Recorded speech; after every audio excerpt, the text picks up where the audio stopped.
This is a story about a young girl named Dorothy who lives in Kansas with her Aunt Em, Uncle Henry, and pet dog Toto.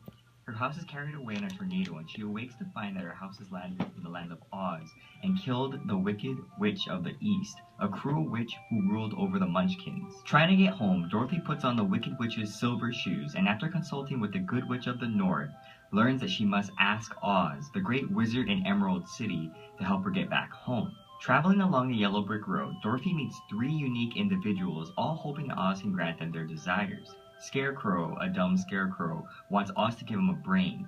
Tin Woodman, a man made from tin, wants Oz to give him a heart. And Lion, a cowardly beast, wants Oz to give him courage. The group finally arrives at Emerald City, a grand city colored in green. There, they talk to Oz, who says that he will grant each of them what they seek if they will destroy the Wicked Witch of the West. At first, they are against it, but then later decide to give it a try. When they enter the land of the Wicked Witch of the West, the group is attacked by wolves, crows, and bees, but defeats each wave quite easily. Seeing this, the Wicked Witch calls on the Wicked Monkeys to attack them.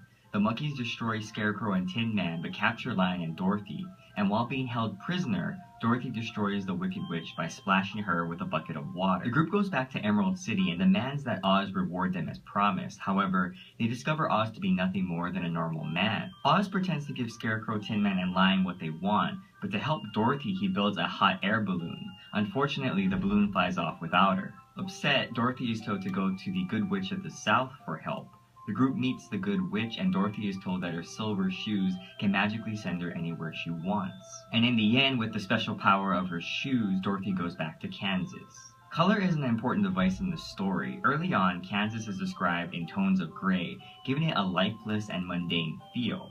This is a stark contrast to the vivid colors of the land of Oz, with greens, blues, and yellows.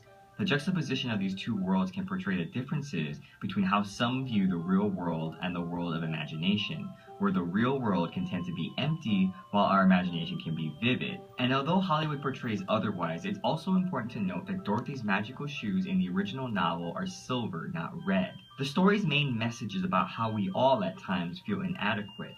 Scarecrow lacks intelligence, Tin Man lacks heart, Lion lacks courage, and Dorothy seeks family.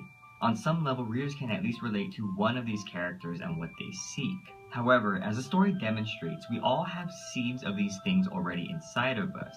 In the story, we see this in the scene where the group is crossing the canyon. Scarecrow uses problem-solving skills to think how to get over the canyon, Lion demonstrates courage to jump over, and Tin Man has enough heart to feel sympathy towards killing animals. As such, a strength of the story is the characters and the interactions each of them has with each other. Early in the story, there's an interesting discussion between Scarecrow and Tin Man about what is the most valuable thing to have.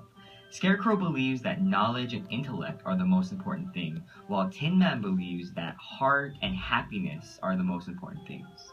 Whether a reader falls into either of these camps of thought, knowledge versus love, is not necessarily the point. Rather, this discussion exposes the notion that priorities are highly subjective and are often rooted in what we seek most out of life, that not everyone should or has the same needs and wants.